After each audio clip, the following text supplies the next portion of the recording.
Hey, how's it going?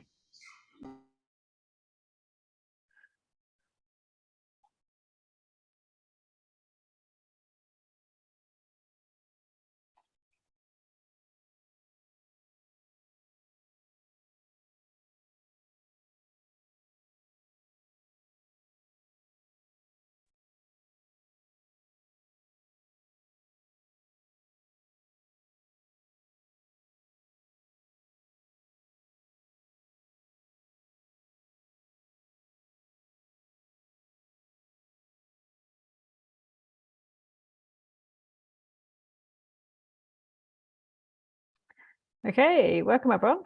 Hope you all had a good long weekend.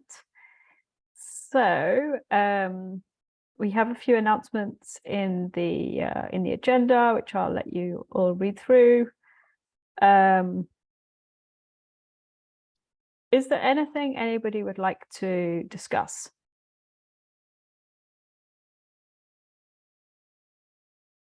Okay, that's totally fine. I will mention a couple of things which probably if I hadn't have had a family and friends day yesterday, I might have got to, but since I was not working, they haven't happened, but just so you know, we haven't forgotten about them.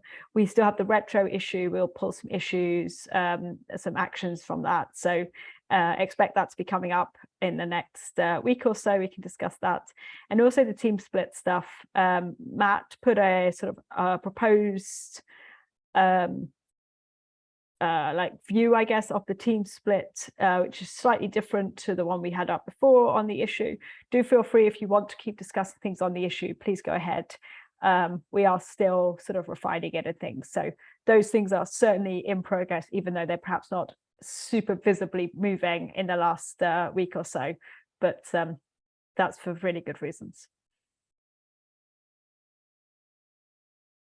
Awesome. So I'll hand over to release managers who would like to walk us through some stats. Do you want to do the honors, Michael? It's free, Mayra, if you want to, as you wish. I can do it if you want to. I don't know, should we roll a dice or something?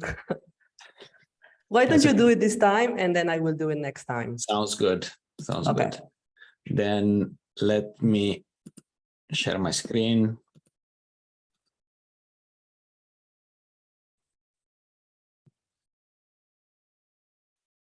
Sorry, it's taking some time.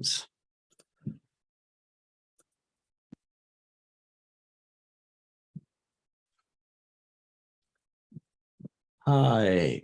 So we actually we paused the auto deploy because of the friends and family. So there were no packages that were like tag and not promote. And it started again last night when Gray unpaused the auto deploy again. And right now we are kind of going up. We had some problems where we had to retry some jobs because they were like timing out, taking longer than expected. But looks like that everything is more or less going well. Yeah, there was a problem with QA pipeline last week. Is already been tagged and everything, and mainly the problem was related to, if I remember correctly, to the token being rotated. And after a while, it just like went back to normal.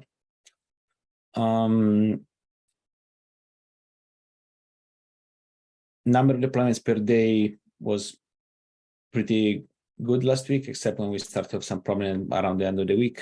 Starting again this week, looks like we are on track on that, and it's still going up. For the failed deployment pipelines, there was one fail, I think was because of the timeout that had to retrigger, but I didn't see anything very, very important so far, but open to get more experienced release manager point of view on this. Any questions around this before I move on to the other graphs? Or anything to add? That would be probably even better. Okay, then let me open.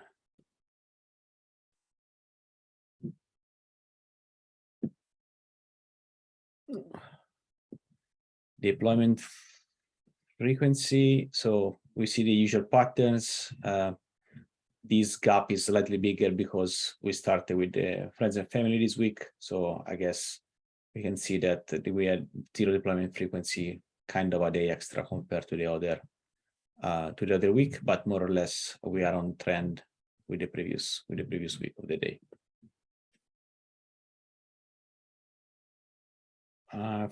GitLab deployment lead time.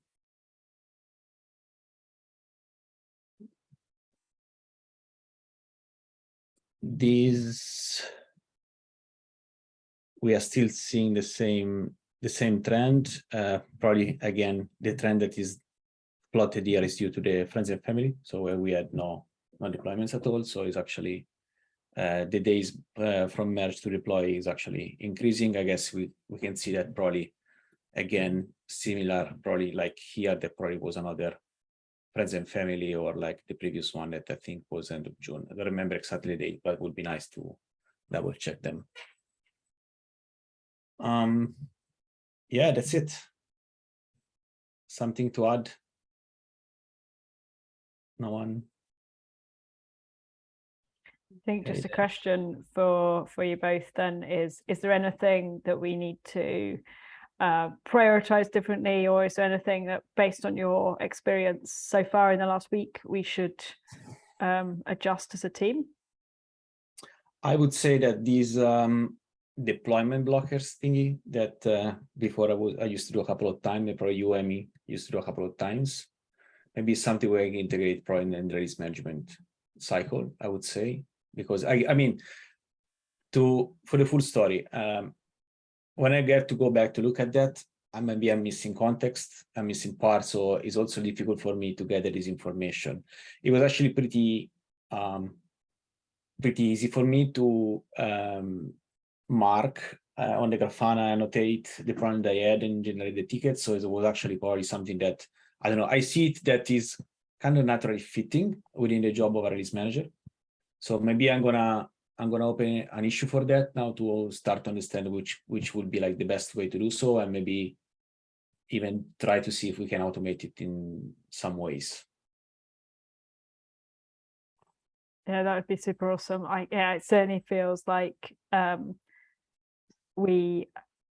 it feels like we're a lot closer to being able to automate it than when we first started. Like, I think the labels are reasonably well applied across all of the issues these days. But yeah, it certainly feels like having that a bit closer to release managers would make that a better representation, because ultimately deployment blockers are there as a way of us creating some visibility around the things that cause us pain.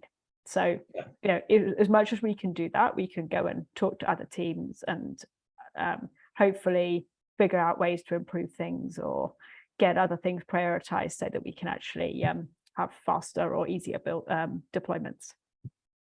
Yeah, perfect. I was trying to take. Oh, sorry. Go ahead, Michael. No, go ahead, Alessio. Go ahead. Yeah, I was trying to take a look at the failed one, the question that you had about if we can get more information about that failure. So I was quickly looking at the pipelines, and there's something we can learn out of this. So maybe can I share my screen? I want to. Yeah, go ahead. Yeah. So let me see if I can do it. So that's the same view we were looking at, but just for the last 3 hours, okay? Because we were looking at what happened here, I think, right?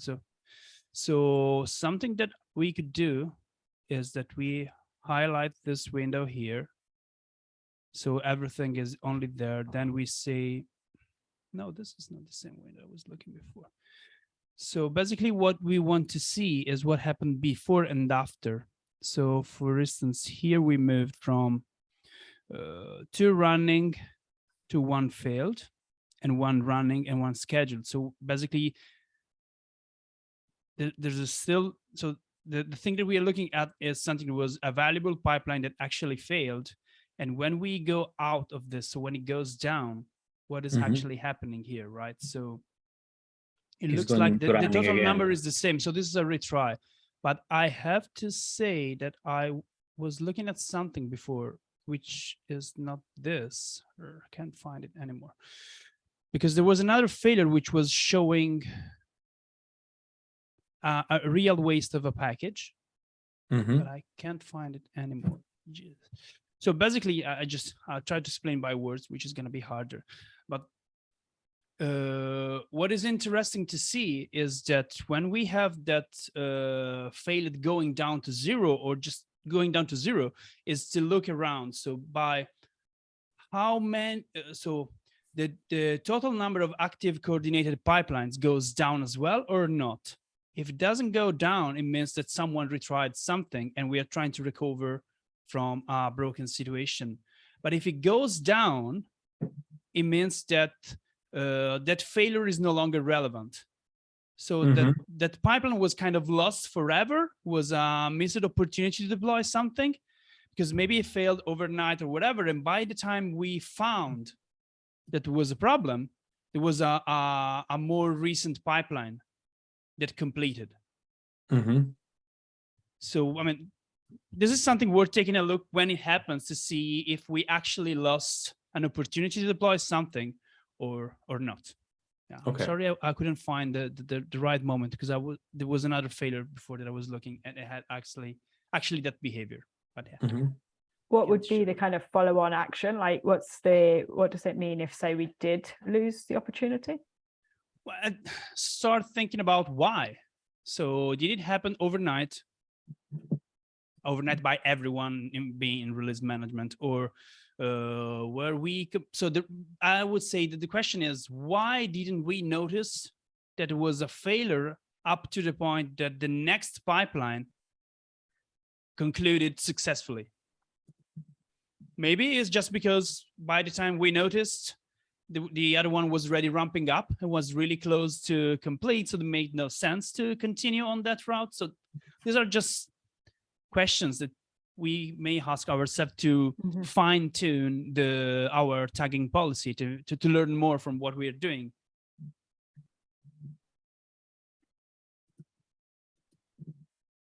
Okay, yeah, just this note. Yeah.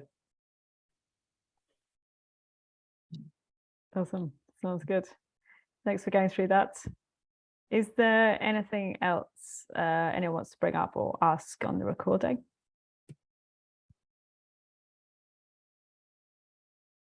Nope, I've stopped the recording.